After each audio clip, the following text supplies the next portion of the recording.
ऐन उन्हाळ्यामध्ये दरवर्षी मराठवाड्यामधल्या नागरिकांना पाणी टंचाईचा सामना करावा लागतो। मात्र या पाण्याच्या टंचाईसोबतच यंदा मात्र इथल्या अनेक जिल्ह्यांमध्ये इंधनाच्या टंचाईची देखील समस्या जाणवतीये।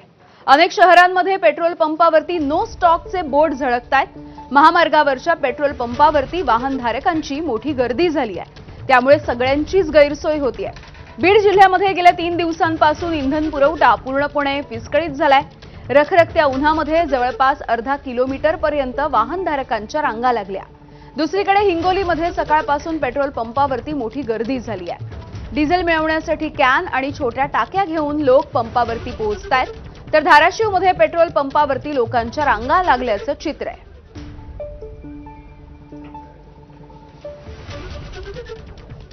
पाहुयात पुढची बातमी। पवना नदीमध्ये पोहण्याचा मोह हा 3 तरुणांच्या जीवावर बेतला। पाण्याचा अंदाज न आल्यामुळे हे तिघेही पाण्यामध्ये बुडाले।